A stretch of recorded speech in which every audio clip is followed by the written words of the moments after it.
widespread investigation of reports from funeral homes, morgues, and hospitals has concluded that the unburied dead are coming back to life and seeking human victims. Zombies, man. They creep me out.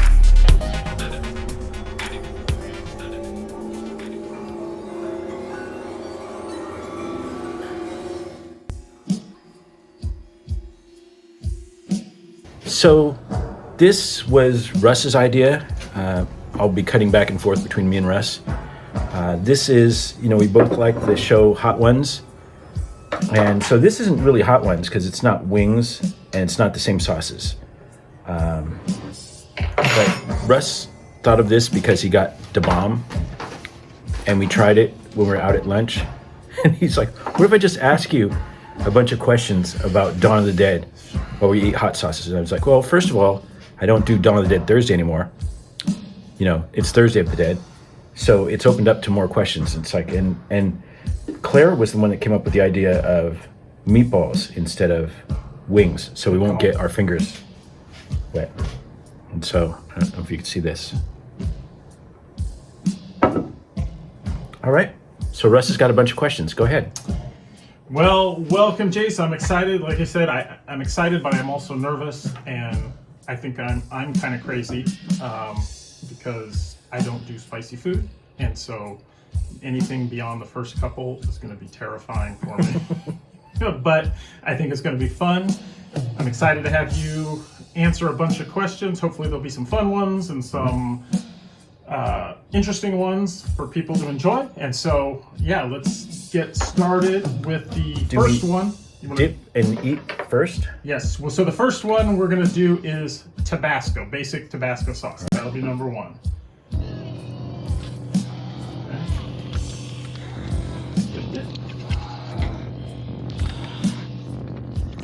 All right. Spicy. Spicy. Okay, not too bad. All right. First question, Jace, comes to you from your friend Brian Brown, and who's known you almost as long as I have, and that's close to 40 years. Well, I've known you a little over 40 years, I think now. 1980. 1980, yeah, so over 40 years. Got it. So his question is, which I think a lot of people will have for you, is there any specific event or part of your life growing up that made you fall in love with horror movies?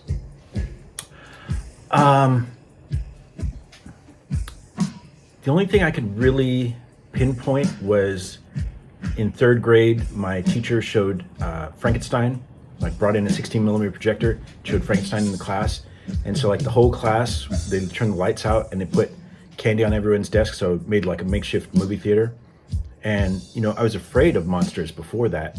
And after that, it was kind of oh, it could be fun. So I think that was kind of what it was. So Frankenstein. Yep. Well, because I have a follow-up for that, okay, which I'm curious about, because I know the part of your growing up before we met was in Colma, California, which is also known as the City of Souls, with Cemetery, yeah. 100. I think I read 1.5 million dead bodies buried in and around that area. Well, I didn't live in Colma. I lived in Daly City, which was right next door to Colma. Okay. And so I was constantly in Colma. My dad would drop me at Ceremony 6 or the Sarah Theater and leave me there all day. The Toys R Us that's in Colma is supposed to be haunted. It's been on TV shows. And so, yeah. And I didn't know what it was. Oh, okay. Well, that might answer the question then, because I was curious if you think that influenced your love of zombie movies in any way. It may be the opposite. In fact, a cemetery called Woodlawn that I've since been back to and taken photos at, when my dad would drive me around, every time we'd go by Woodlawn, I would do this because I didn't want to see whatever was in there. And so it's weird to go from that to flipping it over and then loving zombies. And dead things. Yeah. Wow, interesting. So my second question is one, I know you and your mom were very close. And I believe she used to refer to zombie movies as Italian chomp movies. Yep. So how did you convince your mom, though, and your dad, at such a young age? Because like I said, I met you when you were 10, and by that point you were already super into horror movies. So how did you get your mom and dad to be taking you to all of these horror movies? Just pestering them.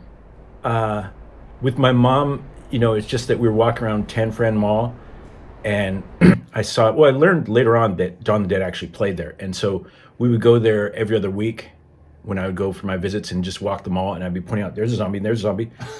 And so Tan Fran used to have an underground movie theater, like you take escalators down, and they would show weird horror movies. Like they showed Lucio Fulci's Gates of Hell, and I saw like the newspaper ad for that. I told my mom, it's like, oh, we gotta go see that movie. She didn't know what it was. And so it was kind of, I didn't know what it was. And that movie's super gory, and I love it now. And so she's sitting there with me, just like, oh God, woman throwing up her intestines. Oh. And I'm just sitting, like she says in that one video, like she's like, I was just sitting there like this. And my mom was like, oh God. That's funny. That's funny. I can picture that. That is very cool. But for my dad, I talked about it in the recent, or I don't know if it's in the video that hasn't come out yet. Because I was going through the Dawn of the Dead ad book, and there's an ad that Dawn of the Dead played at the Coliseum, which is where I saw it with my dad in San Francisco, and it played at the Sarah, which was the movie theater in Coma that my dad used to take me to. And so I'd mentioned, it's like, if we hadn't moved, I don't think I would have seen Dawn of the Dead at that point. And I think it was just the fact that we'd moved to San Francisco and the movie theater was within walking distance. So I was like, let's go see Invasion of the Body Snatchers. He's like, okay. Let's go see Buck Rogers. Okay. Let's go see Dawn of the Dead. Okay. Nice. So kind of that. Very cool. Got one last question before we move on. Okay. I know that you, again, this is relating with your mother. I know that you and her talked often about ghosts, and she always said she wanted to see one. Do you believe in ghosts? I do.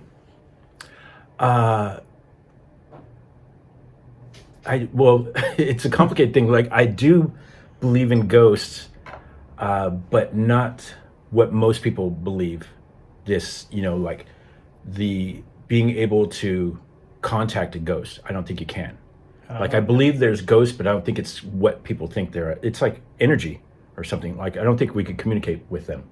Kind of like aliens, I guess. Kind of, okay. But you believe they're there, but not the ghosts we see in movies. Woo, right. I don't know. But at the same time, I mean, I've been freaked out by things that I've seen or heard that I think were ghosts. Right. And it's that weird thing, like, it scares me, which is why I like it, but I can't explain it. The other thing that is interesting that, when you break it down, with ghosts, how could a ghost see? Like, if you know how the optic nerves work, ghosts couldn't see. Why are they wearing this? I was wondering, why are they wearing the same clothes that they Yeah, died their clothing dyed. Why are there no naked ghosts? That's the thing. It's like, why isn't a naked ghost showing up in the middle of Carnegie Hall in the middle of a performance? Yeah, I never got that. No. All right, are we ready to move on? Yep. So What's number 2? Number 2 is Heartbeat Hot Sauce, Red Habanero. This will be interesting. I got a good dad. Yes.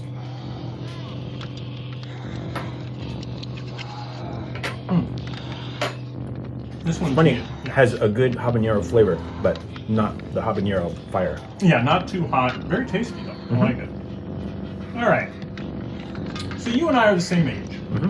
And most people from our age range point to Star Wars, which was released in '77, as kind of the formative movie experience for them, like the transformative, like, oh my God, this is it. But for you, it was Dawn of the Dead. It was actually '78. It was actually Night of the Living Dead. Oh, Night of the Living Dead. So what is it about those movies that captured your imagination as opposed, I know you like Star Wars, but as opposed to that being like the movie? I think it's just that it's happening here and it's real world, and that's, I mean, makes it scarier because the zombies, as they keep saying, it's us, Right.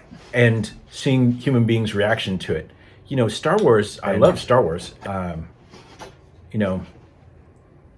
I think that's a big part of it, is watching how people react. And like, even Night of the Living Dead, it's like, George Romero was so ahead of his time, that people were fighting instead of helping each other, which is like today. Yeah, that is true.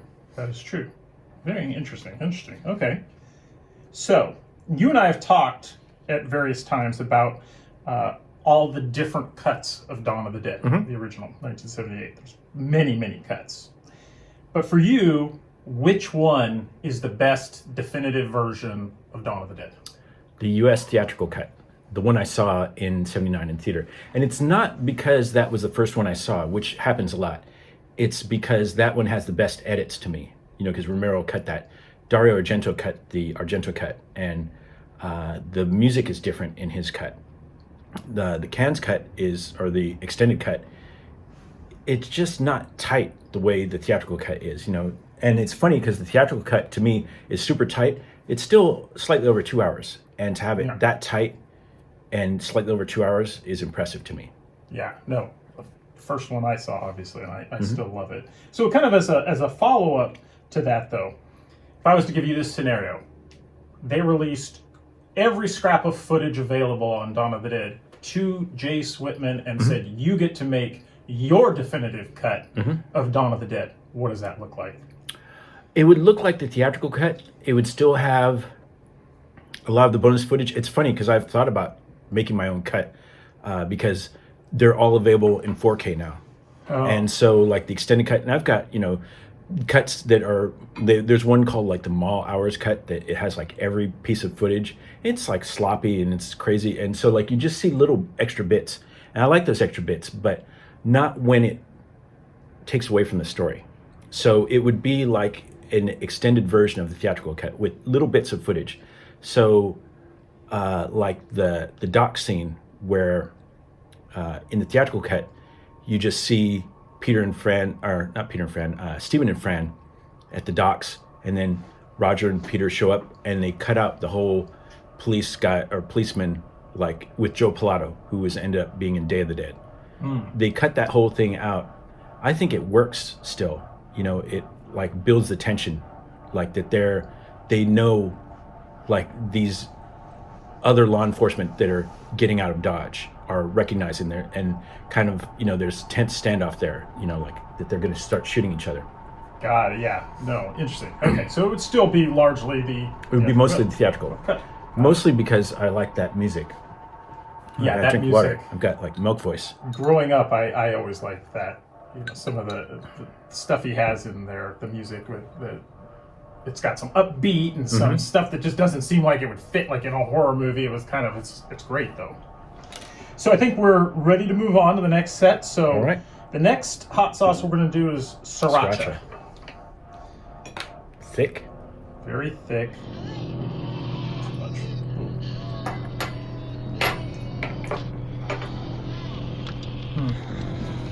Yeah, I've done the sriracha. And this one, for me, is where it starts to get a little hotter for me. Not bad. Tasty. All right. Next question. George Romero is quoted as saying that Day of the Dead is his favorite of his own movies. I think most casual fans, at least, maybe not hardcore fans, at least casual fans, would say that Night of the Living Dead, the original, or Dawn of the Dead, the original, are better. What are we missing that George sees in Day of the Dead to call that his favorite of his own movies? Well, that's probably the favorite of his Dead movies. Yes, I think that maybe that's what he meant, his favorite of his Dead movies. Yeah, at least.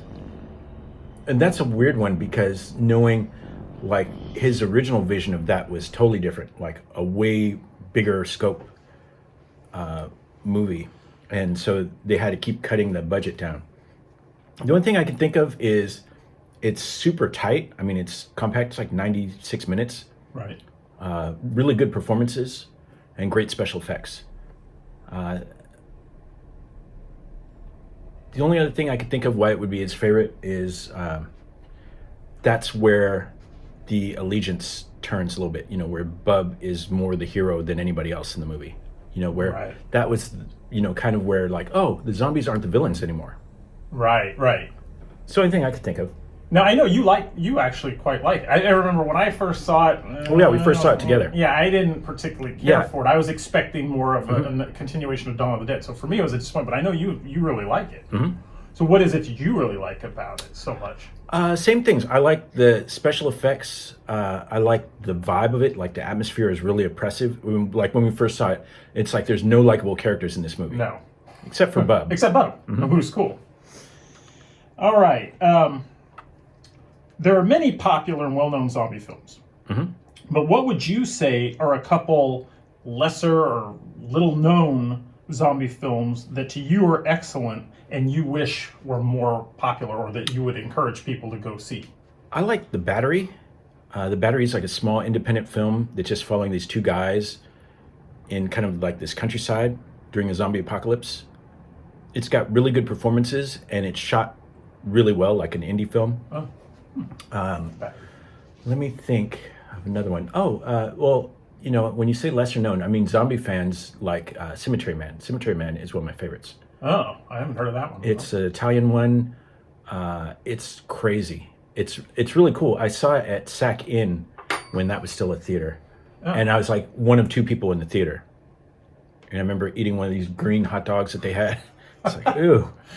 So, okay, cool. Cemetery Man, in fact, well, I used to have the Laserdisc down here.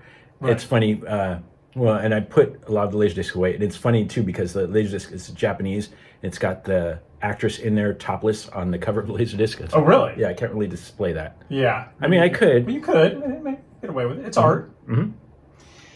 Okay, so as a follow-up to that, Mm-hmm. give me one of the Romero films you think is excellent that you wish was more widely appreciated than it probably is. Land of the Dead. Oh, interesting. That, you know, like most of George's zombie films, after Dawn, like, it takes me a while to really appreciate. I remember watching that opening night and going, I don't know. But as time went past, you know, and I was rewatching it and going back, and it's like, oh, I like the story, I like the script, I like the performances. You know, that was like his, after Shaun of the Dead, Universal gave him a bunch of money to do another zombie movie. And so that was him working with the big studio for a zombie movie. And Which he hadn't really done. Hadn't He done it. kind of avoided. He was like the George Lucas of the zombies, are trying to stay away, and then eventually somehow you get sucked in, right? Kind of. Well, yeah, it's that thing of he wants to keep making movies, Yeah. and that suddenly zombies were hot again. And they weren't giving him any money to make zombie movies. And then it took Shaun of the Dead so they're like, yeah, let's give Romero another chance.